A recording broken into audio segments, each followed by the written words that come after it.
Do të ndalemi të flasim gjërësisht për situatën aktuale në Kosovë, marrëdhëniet e saj me Bashkimin Evropian, marrëdhëniet e saj me Serbinë, ndikimi i këtyre marrëdhënieve nga gjeopolitika rajonale, ndikimi i Shtetet Bashkuara të Amerikës dhe Rusisë, por edhe rolin e Shqipërisë në rajon dhe në këto marrëdhënie. Fillimisht do doja të prezantoja në studio sekretarin për çështjet ndërkombëtare në Lëvizjen Socialiste për Integrim, zotin Ralf Gjoni. Mirëmbrëma zoti Gjoni. Mirë se u gjeta, faleminderit. Vini për herë të parë në BC News, është një kënaqësi e dyfisht. Është një kënaqësi edhe për mua. Ndërkohë që në lidhje të drejtë për drejtë nga Brukseli, kam gazetaren dhe korrespondenten tonë Erisa Zhykajeris, mirëmbrëma. Mirëmbrëma Sarila. Atëherë çfarë mund të marrim le të themi në një shije përgjithësuese të kësaj vizite së zonjës Jahjaga për avancimin e Kosovës drejt Bashkimit Evropian, por edhe mbështetjen që vetë Bashkimi Evropian jep ndaj Kosovës dhe natyrisht për çështje të tilla të rëndësishme si veriu. Është shumë e rëndësishme që të kuptohet pse u zhvillua ky takim, këto dy takime këtë herë midis kryetarëve të institucioneve më të rëndësishme të Bashkimit Evropian dhe presidentes së Kosovës. Jemi një javë përpara se qeveria e Serbisë të hyjë në fuqi, pra të marrë mandatin zyrtarisht. Ka një ekonomi me të vërtet shumë të brisht Serbia në këtë moment, ka një zhvlerësim të monedës, ka një rënje të prodhimit kombëtar bruto, ka një problem të madh me inflacionin dhe në këtë mënyrë qeveria e Serbisë është shumë interesuar që të paktën në 6 muaj që vijnë të shesi një imazh tjetër qytetarëve të tyre, pasi e di shumë mirë që nuk mund të arrijë mrekullira në ekonominë serbe, e cila po vuan seriozisht. Dhe është pikërisht këtë imazh të integrimit dhe të progresit në integrimin evropian që ajo do të shesi, pasi do që të arrijë hapjen e negociatave të antarësimit. Është pikërisht në këtë pikë që mpleksin interesat e Bashkimit Evropian dhe Serbisë. Serbisë intereson për këtë arsye, ndërkohë që Bashkimi Evropian ka dy arsye për të cilat e kërkon progresin e Serbisë dhe hapjen e negociatave të antarësimit pikërisht me Serbinë. Pasi do në një rinkat që mos ta lejë Serbinë të kthehej në strukturat e të shkuaras dhe të mbajë ato qendrime nacionaliste të cilat i kanë shkaktuar vendit një problem shumë të madh të gjithë rajonit, por në të njëjtën kohë kërkon që të paktën me dialogun Prishtinë-Beograd të nxjisë njëkohësisht edhe Kosovën që të ecë përpara në procesin e integrimit edhe në procesin e liberalizimit të vizave. Pra, për këtë Bashkimi Evropian ishte shumë interesuar që ta shitte presidenten e Kosovës një javë përpara marrjes së le të themi të mandatit zyrtar të qeverisë në Beograd, pasi e dim shumë mirë që interesi kryesor në këtë drejtim është zhvillimi i dialogut Prishtinë-Beograd, menjëherë pas formimit të qeverisë serbe. Eris, të lutem më qëndro në linjë, do të jetë një bisedë interaktive kjo që do të zhvillojmë me informacionet natyrisht nga Brukseli për qëndrimin e familjes përbashkët europiane, por edhe në studio me zotin Gjoni. Zoti Gjoni, presidentja Jahjaga viziton Brukselin një javë përpara krijimit të qeverisë apo fillimit nga puna të qeverisë së re serbe. Si ndikohen këto marrëdhënie të Kosovës dhe Serbisë me ato që po ndodh me qeverinë serbe, por edhe si e shihni raportin e këtyre marrëdhënieve në funksion të relatave mes Bashkimit Evropian apo edhe faktorëve tjerë të fuqishëm gjeopolitik që veprojnë në rajon? Së pari, unë mendoj që zgjedhja një qeverie të re në Serbi nuk ka pse të ndikojë në marrëdhëniet mes Serbisë dhe Kosovës për sa i përket disa realiteteve në terren. Kosova, një shtet i pavarur, ka një udhërfyes të qartë për liberalizimin e vizave, ka një studim fizibiliteti për nisjen e një studimi për antarësim në Bashkimin Evropian dhe çfarëdo që të ndodhi për sa i përket zgjedhjes së një qeverie të re në Serbi nuk ka pse të ndikojë në rrugtimin evropian të Republikës së Kosovës, që është një shtet i pavarur. Parimisht edhe praktikisht, sepse është një shtet që njihet nga 91 shtete sovrane në botë dhe është një numër gjithnjë në rritje të njojve të shtetit të ri të Kosovës. Por kjo nuk e tundon as pak Serbinë. Përkundrezin edhe për gjatë ditëve të mandatuarit Ivica Dačić teksa punonte për qeverisjen, provokimet nuk kanë munguar. Shtoj edhe kësaj faktin që komentohet si një qeverisje apo një pushtet më radikal se ai i Tadićit. Unë mendoj që ndoshta duhet parë nga këndvështrimi se çfarë domethënie ka Kosova për rrugtimin evropian të Serbisë, jo Anasjeltas. Nuk është Serbia ajo që vendos për rrugën evropiane të Kosovës. Është Bashkimi Evropian, është Brukseli zyrtar. Por unë mendoj që realiteti, ndoshta ende i papranuar nga Beogradi zyrtar, është që rruga e antarësimit të Serbisë në Bashkimin Evropian kalon nga Prishtina. Pra, kalon nga mënyra si se menaxhohen marrëdhëniet nga Beogradi me Prishtinën, respektimi i marrëveshjeve të nënshkruara dhe arritura deri më sot. Është i qartë që Beogradi nuk i ka respektuar plotësisht marrëveshjet dhe është shqetësues fakti ndoshta që janë ngritur disa aludime nga presidenti Eri Nikolić për sa i përket mbajtjes në fuqi apo jo të marrëveshjeve të nënshkruara nga presidenti më parshëm Tadić. Deri këtu. Nga Brukseli do të kishit pritur një rol më aktiv. Pra, le të themi që sot Brukseli del dhe flet për marrëveshjet e arritura, për avancimin e dy vendeve drejt rrugtimit në familjen e përbashkët europiane, por mund kishte patur një rol më aktiv dhe si e komentoni lëvizjet diplomatike? Kanë qenë përfaqësues Shtetet e Bashkuara të Amerikës përgjatë javëve të fundit në Serbi, por edhe në Këshillin e Sigurimit të Kombeve të Bashkuara, Rusia përsëri provokon fort me tema goxha të ashpra në raport me Kosovën. Unë mendoj që ka një rol të rëndësishëm për të luajtur edhe nga Shtetet e Bashkuara të Amerikës, por edhe nga Brukseli. A mund të ishin bërë gjërat më shpejt apo më mirë në të kaluarën? Në çdo vend të botës gjërat mund të ecin më mirë. Edhe në Shqipëri gjërat mund të ecin më mirë, apo jo. Por unë mendoj që Brukseli ka luajtur një rol tepër konstruktiv, ka ruajtur prezencën e Bashkimit Evropian në Kosovë. Mendoj që udhërrëfyesi për liberalizimin e vizave është një lajm shumë i mirë, praktik, që pret jetët reale dhe ditore të qytetarëve kosovar, kur të realizohet. Është një nga pikat për cilat vetë Kosova, por edhe diplomacia shqiptare ka lobuar shumë fort pranë në qarqeve vendimarrëse në Bruksel, dhe mendoj që edhe studimi i fizibilitetit, pra për t'i dhënë një lloj shprese edhe qeverisë, por edhe qytetarëve të Kosovës, pavarësisht etnisë në Kosovë, mendoj që janë shenja shumë pozitive. Në këtë kuadër, në këtë këndvështrim, mendoj që Brukseli ka menaxhuar shumë mirë marrëdhënien me Kosovën, gjithashtu duke kushtëzuar ndoshta edhe hapat e rrugës antarësimit ose të hapjes negociatave të Serbisë për antarësim në Bashkimin Evropian. E thash edhe më përpara, Serbia duhet ta kuptojë shumë qartë. Rruga e saj drejt Brukselit kalon nga Prishtina. Megjithatë, partneri i saj kryesor i rëndësishëm në Këshillin e Sigurimit të Organizatës së Kombeve të Bashkuara, Rusia, përsëri është treguar agresive. Në mbledhjen më të fundit, përfaqësuesi i Rusisë ka kërkuar për trajtimin e një incidenti ndodhur në Ferizaj me motive etnike, apo më tej provokon duke shtuar se rebelët në Siri janë trajnuar në Kosovë. Për këtë arsye, mund të jetë kjo një ndër motivet sepse Siria do ta njohë nesër pavarësinë e Kosovës. Këtë doni? Ka pyetur përfaqësuesi i Rusisë? Nuk mohohet fakti që Rusia ka luajtur një rol për shkak edhe të afërsisë historike me Serbinë në Ballkan, ndoshta duke favorizuar pak a shumë palën serbe apo këndvështrimin serb në zgjidhjen e curisë së marrëdhënieve përpara midis Prishtinës dhe Beogradit. Por mendoj që realiteti në terren është pak më ndryshe. Realiteti është që Kosova është një shtet i pavarur, është një shtet që po konsolidohet nga dita në ditë, është një shtet ku qytetarët e saj po ndjen, mendoj gjithmonë më me tepër shpresë për të ardhmen evropiane të Kosovës, dhe mendoj që edhe Rusia e kupton shumë qartë se çfarë realiteti është në terren në Ballkan. Nuk mendoj se qëndrimet të caktuara të një shteti apo të një tjetrit do të arrinin të ndryshonin realitetin në terren. A do të ndryshojë kjo gjë në pavarësinë e Kosovës? Unë mendoj që jo. Unë mendoj që Kosova është në rrugë të sigurt drejt Evropës, drejt Bashkimit Evropian. Dhe nis kjo me mbylljen e mbikëqyrjes së pavarësisë për të vjuar më pas me ato procese që ju përmendet. Por megjithatë, qeveria e Kosovës nuk arrin të shtri autoritetin e saj në të gjithë integritetin territorial. Eris, si u adresua çështja e veriut në takimet që presidenti Yahiaga pati me përfaqësuesit e lartë europian? Atëherë, shumë interesante sepse Bashkimi Evropian që me marrjen e pavarësisë së Kosovës ka theksuar se një nga parimet kryesore ishte që nuk do të ketë ndarje të territorit të Kosovës, ky ka qenë parimi që për disa vitesh, që në momentin e pavarësisë së Kosovës, ndërkohë që aktualisht ky parim nuk vlihet shumë më pak, sepse friksohen autoritetet e Brukselit që mos të cënojnë ndjeshmërinë e Beogradit, duke ditur aq më tepër që autoritetet e reja të Beogradit nuk janë ato që ishin pak më përpara.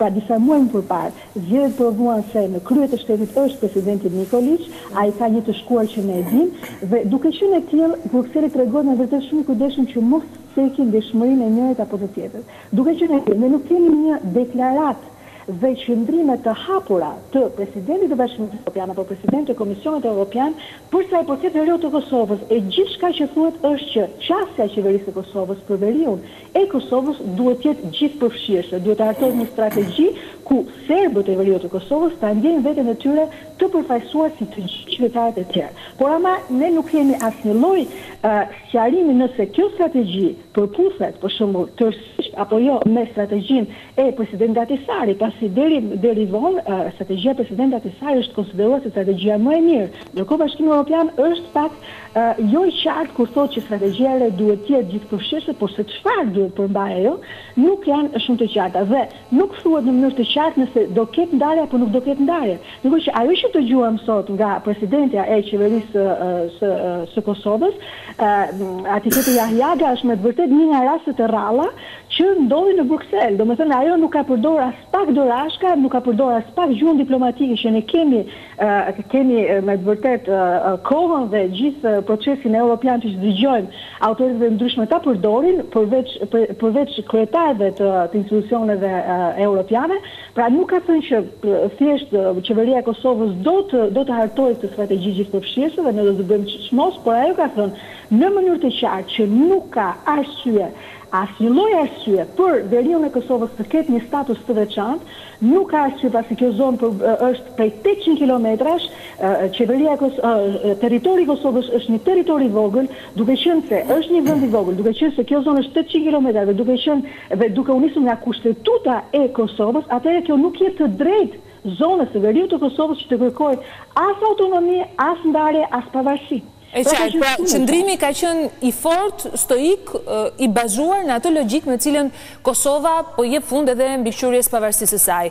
Eris më qëndron në linjë. Veriu i Kosovës, misioni pamundur, duket sikur luajnë violinat me dirigjentë të ndryshëm. Nga një anë Kosova pretendon që ka të drejtën e saj për të ushtruar influencën duke konsideruar planin e Ahtisaarit mjaftueshëm, dhe nga ana tjetër Serbia, e cila ende kujton fantazmën e 1244-s, rezultatës famshme të Organizatës Kombeve të Bashkuara. Sa gjatë mund të shkojë ky mision drejt mundësimit të tij? Kosova ka të drejtë.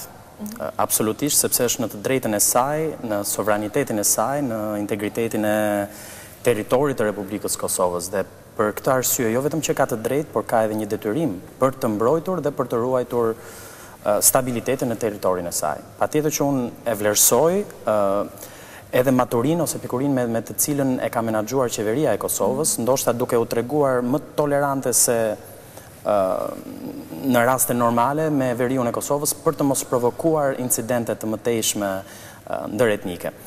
Është për të parë, jo vetëm në prizmin e Kosovës, por edhe në një këndvështrim rajonal. Është për të parë se çfarë ka ndodhur në Bosnjë për vite me radhë, gjatë viteve të fundit, dhe unë e shoh me shqetësim personalisht përpjekjen e disa qarqeve të caktuara nacionaliste politike në Ballkan për të krijuar një lloj shëmbëltyre në veriun e Kosovës me atë që po ndodh në Bosnjë, për të krijuar një vatër konstante, kronike, konflikti në veriun e Kosovës, për ta bërë rrugtimin evropian dhe edhe rritjen e mirëqenies edhe avancimin e agjendës së Kosovës më të vështirë. Pra, mendoj që Brukseli në këtë këndvështrim, në këtë kuadër, unë do të thoja që ka një rol deciziv, kyç, sepse duhen identifikuar ato qarqe që provokojnë, ndoshta edhe nëpërmjet dëgjova lajmin e fundit nga ministri i brendshëm i Kosovës për agjent serb në territorin e veriut të Kosovës. Nëse kjo është e vërtet, atëherë është shumë shqetësuese. Brukseli duhet ta marrë këtë fakt nën konsiderat për sa i përket avancimit të agjendës evropiane. Brukseli është aty. Shpeshherë ngjan sikur ngre duart lart. Mos harrojmë, ka një mision të rëndësishëm i cili ende funksionon, madje edhe me mbylljen e pavarësisë mbikëqyrur do të jetë aty, pavarësisht se me rol shumë të kufizuar. Ngjan se Brukseli ka ngritur pak duart. A thua se pret nga autoritetet lokale në Kosovë të tregojnë nëse ka apo jo agjent, apo çfarë kontingjentesh lëvizin edhe në veriun e Kosovës duke mbajtur peng atë? Kur unë them Brukseli, flas për Brukselin zyrtar, sepse po shkojmë drejt përmbylljes së, pra jemi de facto në një Kosovë totalisht të pavarur, pra jashtë kuadrit të mbikëqyrjes, kështu që i takon qeverisë së Kosovës që ta menaxhojë territorin e Republikës Kosovës. Ka një vakum se mbi ç'plan do të bëhet kjo gjë, pra është i mjaftueshëm plani i Ahtisaarit, sepse kanë krijuar edhe një ide paradoksale, sikur me mbylljen e pavarësisë mbikëqyrur përfundon edhe plani i Ahtisaarit. Jo, absolutisht. Përmbushur misioni i tij. Jo, unë mendoj që plani i Ahtisaarit është më se i mjaftueshëm dhe mendoj që edhe serbët e veriut të Kosovës duhet ta kuptojnë shumë qartë që ardhmja e tyre do të ishte shumë e mirë nëse ata pranojnë realitetin e Republikës Kosovës dhe ndoshta të ndjekin edhe shembullin e komuniteteve të tjera serbe në territorin e Kosovës, si për shembull serbët e Graçanicës, të cilët kanë dhënë një shembull do thoja shumë pozitiv, janë pjesëmarrës në qeveri, në parlament, janë mëse të integruar, pranojnë qeverinë e Kosovës. Serbët e jugut në fakt, jugut të veriut në këtë rast janë më të integruar. Problemi është me serbët në veri. Janë më të integruar sepse edhe janë edhe një dëshmi e provës që Kosova dhe Kushtetuta e Kosovës dhe qeveria e Kosovës i garanton çdo të drejtë për sa i përket të drejtave të njeriut, për sa i përket të drejtave të minoriteteve, ruajtjes së gjuhës, së kulturës, së identitetit të tyre. Është shumë e mundur që t'jesh një serb, të jesh një serb i kulluar në Republikën e Kosovës dhe të pranosh njëkohësisht edhe qeverinë e Kosovës, ashtu siç edhe Shqipëria ka minoritete, ashtu siç edhe Serbia ka minoritete të etnive të ndryshme. Kështu që ky është modeli sot që duhet ndjekur në Ballkan. Nëse neve duam të ecim përpara si vende të Ballkanit Perëndimor, të integrohemi në Bashkimin Evropian, së pari duhet të integrohemi me njëri tjetrin. Të integrohesh në mënyrë rajonale do të thotë që të pranosh edhe qeverinë e vendit ku jeton. Dhe serbët e veriut të Kosovës kanë një detyrim moral dhe fizik për të pranuar autoritetin e qeverisë Kosovës. Jo rrallë është prekur kjo temë, madje edhe me Risa Zykaj në disa deklarimet të eurodeputetëve është vënë re nevoja e këtij integrimi ballkanik, i cili merr nuanca të ndryshme, shpeshherë te kalon edhe logjikën e të qenurit politikisht korrekt, megjithatë është aty. E ris për ta përmbyllur shumë shkurtas, një shenjë e rëndësishme këtij integrimi, të paktën për Kosovën do të ishte liberalizimi i vizave. A janë dhënë afate sot? Nuk ka afate, por ama ka një interes të përbashkët. Presidenti Ajara ka përmendur vitin e ardhshëm dhe Bashkimi Evropian do donte që të ishte vitin e ardhshëm, në të njëjtën kohë duke nxitur edhe një herë qeverinë e Serbisë për të hapur negociatat antarësime. Unë përpara dëgjova zotin Gjoni që thoshte që avancimi i Kosovës në rrugën e së evropiane nuk duhet bërë nga qeveria e Serbisë. Në parim kjo është logjika, por në praktik në Bruksel nuk ndodh kështu. Ka shtete anëtare që kanë ende një qëndrim të post luftës së dytë botërore, pra që shohin Serbinë si me të vërtetë vendin strategjik në Ballkan, që është ajo shkaktarja më e madhe e trazirave në Ballkan dhe është ajo që duhet mbështetur më shumë se të tjerë në mënyrë që mos të hapi më trazia në Ballkan. Dhe seriozim, gjithë energjia që vë Bashkimi Evropian për Serbinë është shumë më e madhe. Pavarësisht se loja që ka luajtur për të dyja në këtë rast është me të vërtetë një lojë goxha interesante, sepse në të njëjtën kohë i jep mundësinë Serbisë të avancoj në integrimin evropian dhe mos të bëhet shkaktare trazira në Ballkan, dhe në të njëjtën kohë i jep mundësi Kosovës jo vetëm që të avancojë në integrimin e saj evropian, por të ketë një fshehësi të mirë edhe në Serbinë, të mbarojë një herë mirë problemet e saj të shkuarës. Kështu që ky është realiteti në Bruksel dhe do të thoya që edhe Bashkimi Evropian është interesuar që vitin e ardhshëm qytetarët e Kosovës të mund të ndjejnë me të vërtetë rezultatet e liberalizimit të vizave, por kjo sigurisht nuk mund të bëhet vetëm nga Brukseli, kjo do të jetë me të vërtetë së pari detyra e qeverisë së Kosovës nëse ajo përmbush të gjitha pikat që janë në udhërrëfyese. Por shtetet e Bashkimit Evropian janë të interesuar që ta përshpejtojnë këtë proces. Eris, falenderoj për informacionet që na përcollën nga Brukseli, natyrisht me vëmendjen tek Kosova kësaj here, ku edhe Shqipëria do duhet çojë sinjale brenda një kohe jashtëzakonisht shumë të shkurtër. Punë të mbarë, Eris e dashur. Ishim me Erisa Zykaj, nderuar teleshikues, po zë dëgjoni, teksa bëj ky koment lidhur me perceptimin për Serbinë nga vendet e Bashkimit. Dua së pari ta përshëndes Erisën për punën e shkëlqyer që bën prej vitesh dhe dua të shtoj diçka sepse më ngacmoi komenti i Erisës për sa i përket realitetit në Bruksel. Është e vërtetë që Serbia lobon shumë fort, ka lobuar prej vitesh. Është e vërtetë që Serbia shpenzon shumë të mëdha, jo vetëm parash, por edhe energji të pashtershme për sa i përket lobimit për kauzën e saj dhe përqendron, do të thoja në mënyrë të kotë, një përqindje shumë madhe të energjisë saj për sa i përket lobimit për çështjen e Kosovës, sepse Kosova tashmë nuk është më pjesë e Serbisë dhe është një lobim i humbur. Por, po të shohim se çfarë ka ndodhur në Ballkan gjatë 10-15 viteve të fundit. Le të jemi realist. Shqiptarët janë kombi më i fituar në Ballkan nga të gjitha kombet e tjera. Shqipëria është në rrugën e sigurt drejt integrimit, pavarësisht afatit apo kalendarit të marrjes së statusit të kandidatit. Serbia përfiton karrotën dhe shqiptarët shkopin në këtë histori. Por Kosova është e pavarur. Shqiptarët e Maqedonisë kanë një marrëveshje të ohrit, kanë përfaqësi në parlament, në qeveri në Maqedoni. Ka probleme, patjetër që ka probleme, por po të shohim pikturën e madhe ose atë kornizën e madhe të mënyrës se si kanë ecur ngjarjet, unë do të thoja që populli shqiptar është shumë i favorizuar dhe është në rrugë të mbarë dhe jemi më të fituar. Dhe në fakt roli i Shqipërisë në këtë histori si bëhet, meqense ekziston perceptimi që Serbia është e rëndësishme për të maskuruar problemet e së shkuarës, po ne jemi mësuar të shumë të fjalëshin Shqipëria me rolin e saj stabilizues që krijon në rajon etj. Do të përfitojmë pak më shumë nga kjo situatë? Kjo është e vërtet. Varet çfarë doni të thoni juve me përfitimin. Çfarë duhet përfitojmë? Nëse bëhet fjalë për sa i përket ecurisë integrimit evropian të Shqipërisë, kjo nuk varet vetëm nga politika jashtme e Shqipërisë, e cila vlerësohet për vitesh. Është ndoshta politika më e mirë në Shqipëri është politika e saj jashtme dhe politika rajonale. Këtu të gjithë jemi dakord dhe të gjitha qeverit kanë ndjekur të njëjtën frym pozitive, konstruktive në rajon. Është e vërtetë që Shqipëria ka luajtur një rol shumë konstruktiv, shumë pozitiv, shpeshherë duke sakrifikuar kauzën e saj të hershme nacionaliste të kombit shqiptar në interes të pragmatizmit dhe të realitetit dhe të mirëqenies së qytetarëve shqiptar ose të bashkombasve shqiptar në shtetet që na rrethojnë në rajon, duke pranuar pra integritetin territorial dhe duke pranuar fëqinjësinë e mirë dhe duke kontribuar fort për fëqinjësinë e mirë me vende fëqinje, jo vetëm për interes të saj, por edhe për interes të shqiptarëve. Kemi në kushtetut të mbrojmë interesat e kombit shqiptar. Do thoya që diplomacia shqiptare ka luajtur një rol vendimtar. Le të kujtojmë vizitën e zotit Meta në detyrën e ministrit jashtëm në Serbi. Shqipëria ishte e para që mori një hap kurajos, do thoya, për të shkuar në Serbi, për të takuar me presidentin Tadić dhe për të dhënë një sinjal pozitiv. Duke thyer dhe tabu. Dhe duke thyer tabu, duke thyer akujt. Shqipëria pra tregoi dhe dha një shembull të cilin unë mendoj që Serbia duhet ta vlerësojë dhe duhet ta ndjekë. Tadić e bëri këtë model, por duke mos qenë më zyrtar, thjesht i dha dorën homologut të tij kosovar.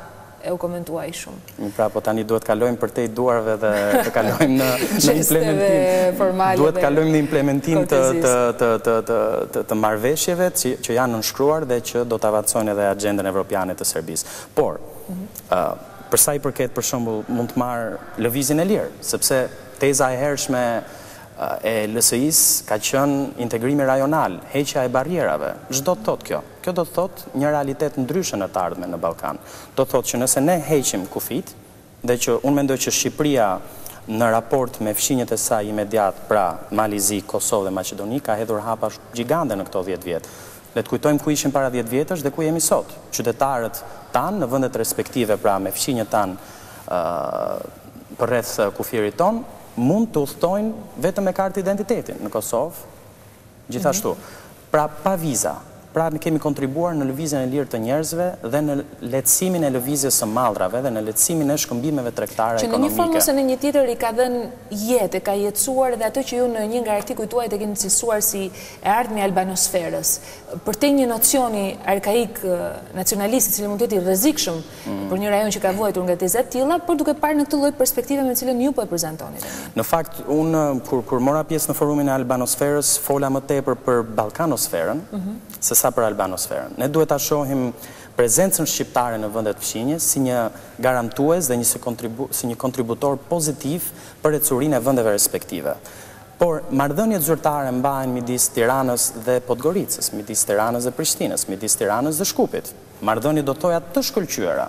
Shihni çfarë po ndodh me kufirin tonë me Malin e Zi. Kemi vetëm një pikë të përbashkët të menaxhimit të kufirit. Eventualisht le të shkojmë, pse jo, drejt heqjes totale, drejt një shengenizimit do të thoja të Ballkanit, sepse është e vetmja rrugë përpara. Çfarë ndodh nga ana praktike?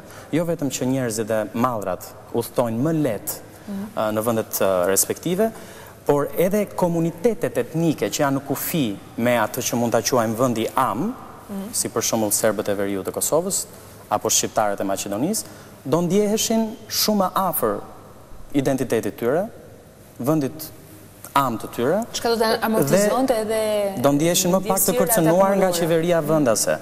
Pra, shengenizimi ose heqja e barrierave ishte mekanizmi me cilin eci përpara Evropa mbas luftës së dytë botërore. Unë mendoj që nuk ka model më të mirë se kjo për të ndjekur nga Ballkani Perëndimor. Pse të shpikim? Shqiptarët kanë zakon që shpikim, po në këtë këndvështrim do thoya në politikën rajonale nuk kemi shpikur dhe jemi treguar jashtëzakonisht pozitiv dhe është për të vlerësuar jashtëzakonisht roli jo vetëm i diplomacisë, se politika jashtme nuk hartohet vetëm në Ministrinë e Jashtme, po i qeverive dhe i qeverisë shqiptare dhe sidomos edhe i koalicionit qeverisës në këtë moment që ka ndjekur një politikë shumë pozitive rajonale, me pragmatizëm. Në joni ta theksoj, pragmatizmi është teza e shqiptarëve në Ballkan dhe duhet parë me shumë vëmendje edhe nga shtetet të tjera. Edhe sidomos nga poli tjetër i Ballkanit. Është një temë që do të donte një emision në vete. Dhe me këtë rast ne zbuluam edhe shumë argumente të tjerë cilët mund t'i elaborojmë për gjatë ditëve në vijim në kuadër të këtyre zhvillimeve që shohin Shqipërinë në një pozicion të favorshëm për këtë arsye dhe faktorin shqiptar në gjithë Ballkanin. Zotë Gjoni, unë ju falenderoj që ishit në studio me mua për të komentuar këto zhvillime rajonale. Shpresoj t'ju kem herë tjetër në studio dhe punë të mbarë. Faleminderit edhe juve.